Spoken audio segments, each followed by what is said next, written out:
everyone listening to this does realize, right? We are right smack dab in the middle of seismic tectonic shift in college sports.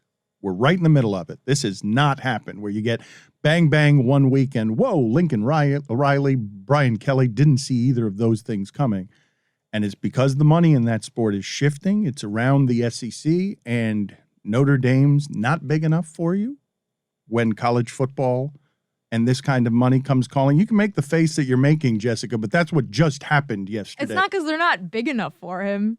He was there for 11 years. It was clearly big enough for him for 11 years. When he was a lesser candidate than he is now, when you're going to the top of the... He had Eagles head coach rumors like 5 years ago. Jessica. It's okay, Jess. You can keep doing this. Mad. I'm not. Okay. Do not write in the paper that I was mad. Don't. That's fine. But that's the shift. The shift is that it's gotten bigger. Like the LSU job has gotten bigger. You're in the middle of this commerce intersection, and you're just massive. What had just happened is somebody in the SEC came calling for Brian Kelly, and Notre Dame's holier-than-thou thing, led by Brian Kelly, just got bought by the SEC. Just got bought. And Lincoln Riley was like, you know what? Don't want to go do that with Oklahoma in SEC. I'm coveted. I can work anywhere. Anywhere. I think you've mentioned that a couple of times. I don't want to go to the SEC, and I don't think he's afraid of that.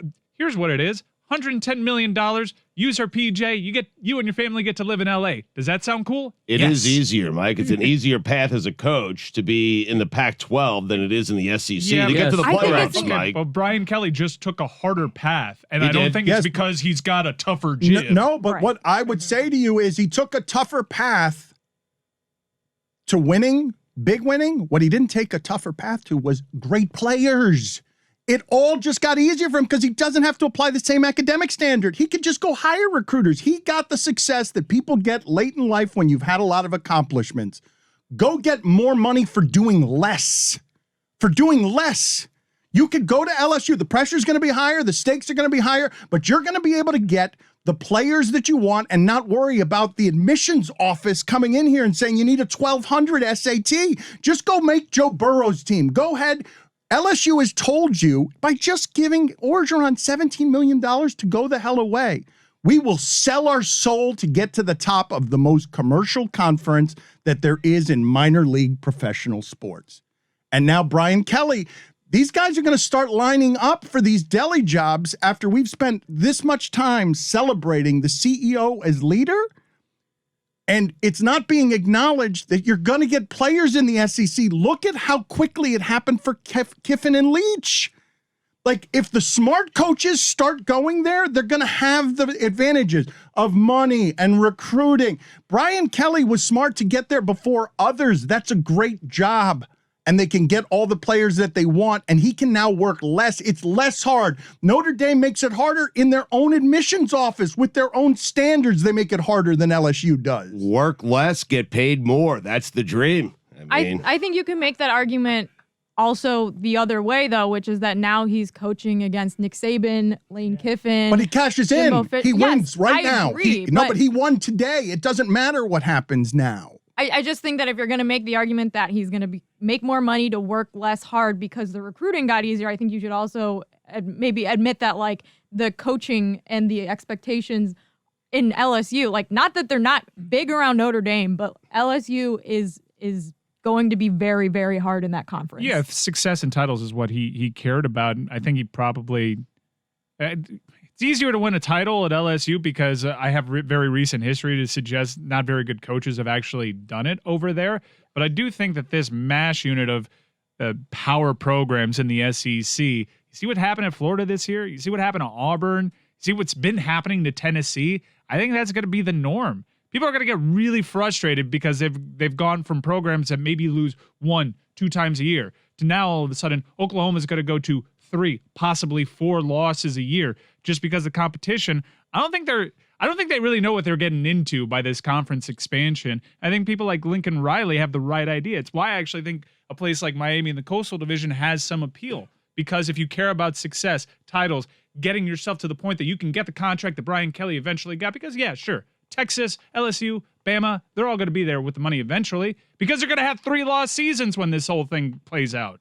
The recruits lining up for Brian Kelly to go to Baton Rouge are the ones that Alabama and Georgia don't get. I mean, he's starting off in third place, arguably a distant third place in his league. So he's making a great move financially. Is he making a great move in terms of being able to get to the CFP top 4 every year? I don't know. That's questionable. The only thing I'll disagree with you there is that, like, Louisiana itself, in-state recruiting there is huge. And a lot of those, like, that part, the in-state recruiting in Louisiana are people that Brian Kelly is now going to be able to get. And it's just, like, built into your backyard there. Like, the Louisiana high school football system is well, he has to get the right guys on staff, though. Well, but Right, but I feel like it's not like Indiana where there's, like, 1 5-star a year. Or 2. Like it's a completely different recruiting scene. Am I looking at this wrong when I'm marveling at you guys obsessing on the micro and I'm just flabbergasted by the macro? This whole game just changed. These guys, what the amount of money that we're talking about for these CEOs, the game in the last 2 days has produced 2 stories that the last 20 years haven't provided, where a coach that was coveted, no one saw him changing leadership spots because everything's different now that we're talking about the business of the SEC and who's competing for what and who's willing to sacrifice morals. You guys are talking about this individual region stuff. I'm looking at the entire sport and saying, wait a minute, if Mel Tucker's getting $95 million and he just got swamped by Ohio State immediately after that contract was signed, what else is coming next? When everyone realizes that Lincoln Riley and Brian Kelly are just first to this trough. They're the first ones to notice, wait a minute, I could use one of these schools and dwarf Saban's salary. Well, you can't because contractually. He gets a raise.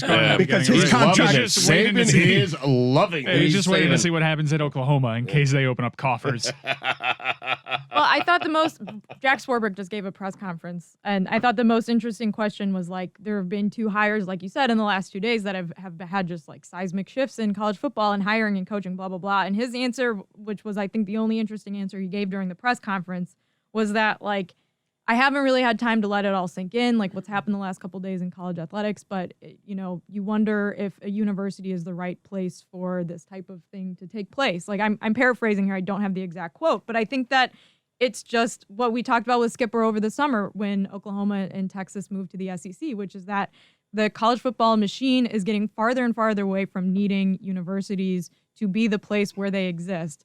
And will this be the case in 10 years? Will there be a super league? Like, it seems like that's where it's the part that I find fascinating over the last 2 years is it took a pandemic to unspool the thread of pay a player. Oh, shit. It's all business. Now business is on. Pay players? Okay, never mind about portals, transfer portals. Okay, we could start dismantling this whole idea of amateurism step by step. And of course, the guys who are going to get paid the most in this system, of course, are going to be the Brian Kellys and the CEO types who are leaders. Brian Kelly was sitting in someone's living room recruiting a kid to Notre Dame when the news broke that he was going to LSU.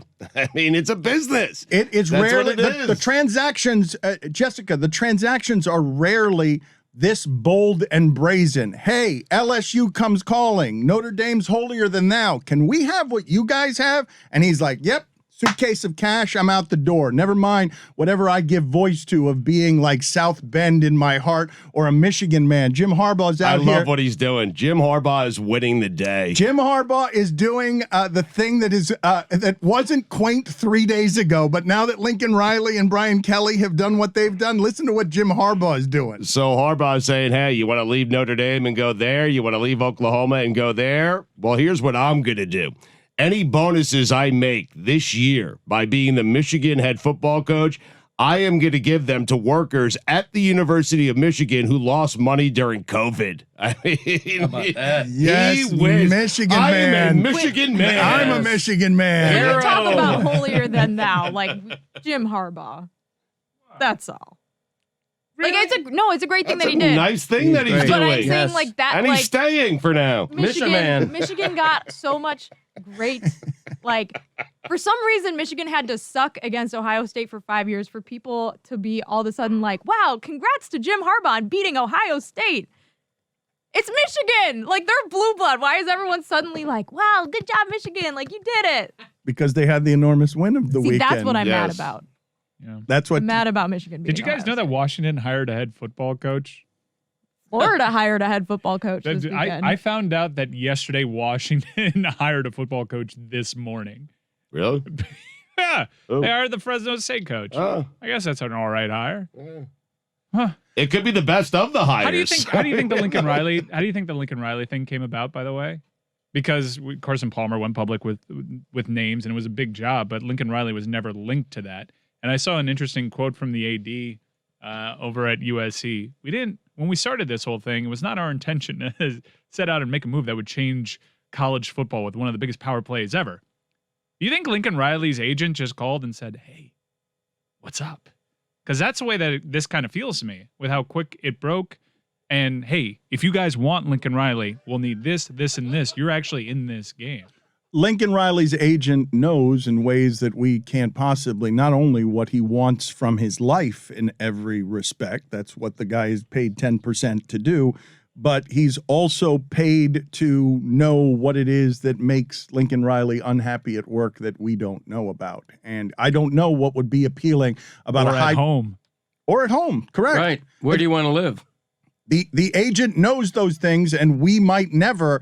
The thing about the last couple of days that I don't know how much more this is going to happen, but we've seen in basketball the way that the transaction infatuates an audience and makes this stuff super addictive. We've seen with fantasy sports the way that we get proprietary about the transactions, and we're doing fantasy sports bigger than it's ever been, and it's a pretty dumb exercise given that the guys that you liked, you have no way of predicting whether Dalvin Cook or Derrick Henry or any of these guys or McCaffrey or all these guys who are hurt now, who are killing you in these fantasy leagues because they're hurt. You have no way of being able to be good at that. But because this is all something that is soap opera and transaction related, college football, the last couple of days has given us this best thing that we like for content fodder, a surprise that represents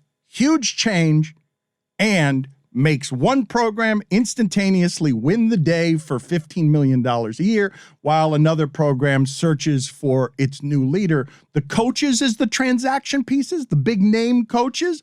That's a way that you get people talking about college football on a Tuesday, that generally it gets swamped by Sunday's football games in the pros and even last night's Washington-Seattle game. Dan, they were so seismic, especially Lincoln Riley. We were talking about it on Sunday and Monday. Like the NFL, you're right, usually engulfs those stories. Not this one. I'm saying that this is how college football becomes more and more professional, bigger and bigger. It is, Stugotz, college football as a passion entity and a regional pride is if football professionally wins the day across sports, like college football is up there with all of the major sports, interest, merch, money, and you're just seeing now that the money's actually being dispersed all over the place. Now you're seeing it flow and people aren't talking about lacrosse and Title IX. It's just like, how do I get Brian Kelly? What, $15 million a year? No problem.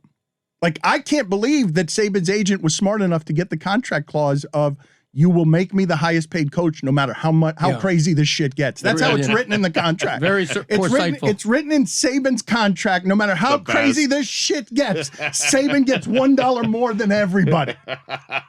Like that, he deserves it. That's a good agent. That's an agent who's earned his 10%. Like, what a contract clause. Wait a minute. Mel Tucker's making how much? I'm Nick bleeping Saban.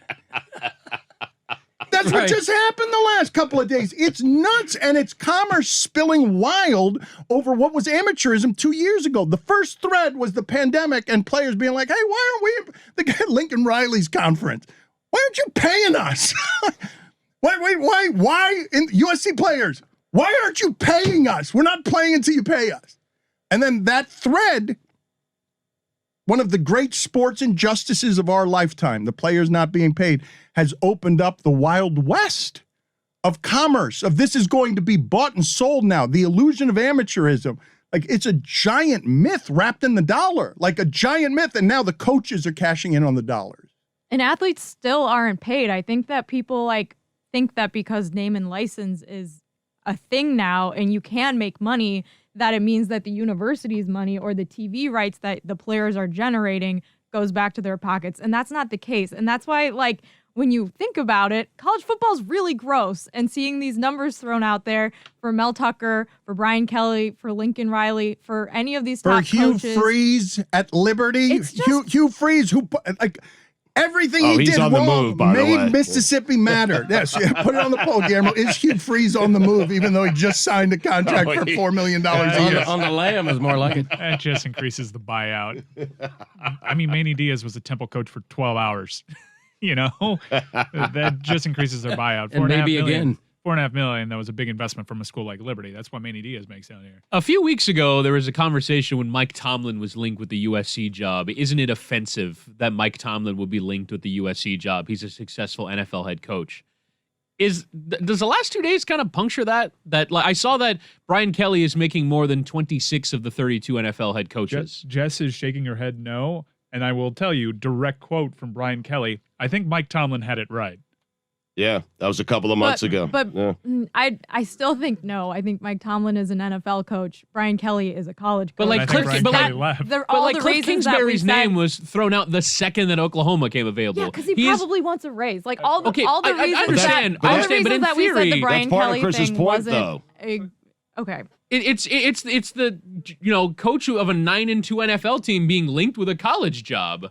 Like, and I know it's agent posturing, but it's not far-fetched because these are very good jobs now. I agree with that, but I think all the reasons a few weeks ago why we said that was far-fetched are still the case. I would say that this has been a good argument my entire lifetime. The security of, do you want a regional job or do you want to test your ego in the pros and need to test your ego against the best?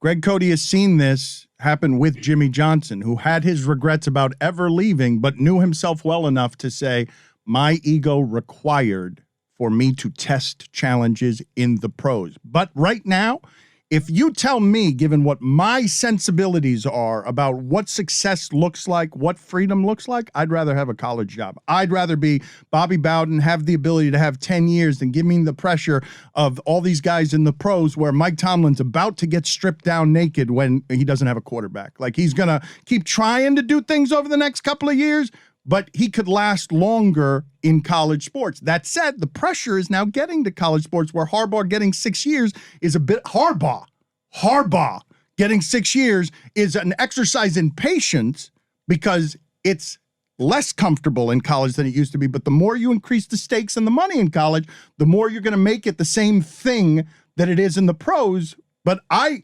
think at this point, if you tell me, wait a minute, I could go to LSU and have not only no salary cap, but total real control over my players where they're helpless. They can't do anything. I've got total control over everything that's happening here. It's not going to be people who are going up against my discipline the way it will be in the pros. Urban Meyer realizing, oh, my shit don't work in the pros. They can't transfer, though, the players. Yeah. The players can leave the That's school. huge. Yes, they can transfer, but still, you don't have a salary cap and you have control over who you're getting. There's not a general manager there bothering you. You're running the franchise for a region and you're playing games on Saturday that feel an awful lot like the ones on Sunday. And you're being paid more than 26 of the 32 NFL coaches. Like, to me, the college job has always been just about as desirable as the pro job. Right. And now it's more so than it used to be. The gap is closed. It's the closest that it's ever been, where if you're a college coach, you can use the NFL as leverage. If you're an NFL coach, you can use the college game as leverage. So it's the closest it's ever been, Dan. Can you imagine what a school would pay for Jimmy Johnson right now? Like, can you imagine? Not Jimmy Johnson. Yes, not Jimmy Johnson. Oh, not yes, at they 78. No, No, 78. No, not now. Are you saying Jimmy God. Johnson today? No, not now. Yeah, right now. No, not now. I mean, Oh, 10, I year- would 10 pay years him. ago, yes. And the Steelers I'd pay should him sign today. Terry Bradshaw. What are you doing with Jimmy, man? He's a Improvement. young 78. I told you that. He I mean, is. Bob Stoops is coaching. Yeah. I love that. The Barry Alvarez plan of just give me the bonuses and the Bob Stoops deal of just be Oklahoma ambassador. And How great was it's that? so It's great. great. Bob Stoops coming in. It's like, and no matter how unseemly college football or college sports are, or just the commercialization in general of amateurism is, I think all of us were like, yeah, that's right. Bob Stoops should be the interim coach there. They've got Feels a right. resident legend over there. Just have him come in and coach a Right. bowl game. Best available Stoops. And Barry Alvarez should be the Notre Dame interim head coach. Maybe. I'm not even sure he's the best Debatable. available Stoops I at don't the like what moment. I you're don't doing to think Jimmy that's there, where true. Jimmy You can't could- get you it could- done at 78. I mean, Coach K is 75. He's still coaching. What He's retiring. And he's- So what? he's young. Jimmy's been retired for 20 years. He's relaxed. He's ready to go. What He is is. the argument? I just let me Stand and understand. ready. I think Notre Dame or Oklahoma would pay Jimmy Johnson whatever he wants, and Nick Saban would love that to come back and be their head coach. Please, That's it. we're not entertaining his Jimmy Johnson thing, are we? Seriously? Well, we were having a different conversation. We moved on, and then still he on turned it? at me I and wanna see doubled Jimmy down. coach again. He's yelling at me when you guys are the one who objected to the absurdity of a 70-year-old Jimmy Johnson signing a 10-year contract for $15 million a year. Well, 60-year-old Brian Kelly just signed a 10-year contract. Do we really think he's going to coach all 10 years? Like, just Why because is they're he pumping making his more fist like money. this? Jimmy just be- Johnson hasn't coached in 20 years. Why? yeah, are you I don't know. pumping your fist? Be a I'm good time to ignoring the jump Jimmy back Johnson in. thing. Fresh. But Yeah. Tanned and ready. just because they're making more money doesn't mean that there's more job Look who security. made in an college appearance football. again. I'm sorry, Jesse. No, there's a Look- lot. There's a lot less. Although, look at what's happening with Matt Rule. Matt Rule, do you think he has the most job security right now? But what Matt Rule did, and by going to the NFL, so what if he flames out? He still has his resume that says he'll be a success in college football. So he just got himself to a different pay grade. Right, but Matt Rule's not Mike Tomlin. Like I'm still on the Mike Tomlin thing. Like I think Mike, maybe if you're a Joe Judge or like just someone who hasn't been very successful in the NFL, like yeah, going back to college not going to be a huge step down like, for you. Like Petrino looked at it as a step up. I think the problem in all of it is like I work off the assumption that the pros is still the pros and the top of the industry, but I don't know what kind of money they make. I do know that their job security is a lot worse than it would be in college, but I don't know what job security in the SEC is going to be when Dan Mullen has a bad season. There are going to be a hell of a lot more Dan Mullins than Nick Sabans in the new version of the SEC. So I don't necessarily have all the data. It does seem like Lincoln Riley's got a pretty sweet gig, though. I want to attack a couple of things that have happened during the course of this segment. One of them, Chris Cody, is your father, I believe, did not get enough credit for being the generational king patriarch of combining two words when he took Michigan man and made it Mishaman when Thank it you. came to Jim Harbaugh. That did not Well go done. that did not go unnoticed. Also not going unnoticed is that Billy Gill, who doesn't appear to have any interest today in anything other than causing riots and being in the middle of riots, has contributed only a muffled sound from behind a mask in agreement to what? I want to know what you were specifically agreeing to. It's the only sound I've heard you make this segment. It was the Jimmy Johnson thing, and Greg and I both at the same time said he's fresh. No one's fresher. than the old one. Right. Hello. Put it on the poll at LeBatard Show. Do you think of freshness when you think of 78 years old?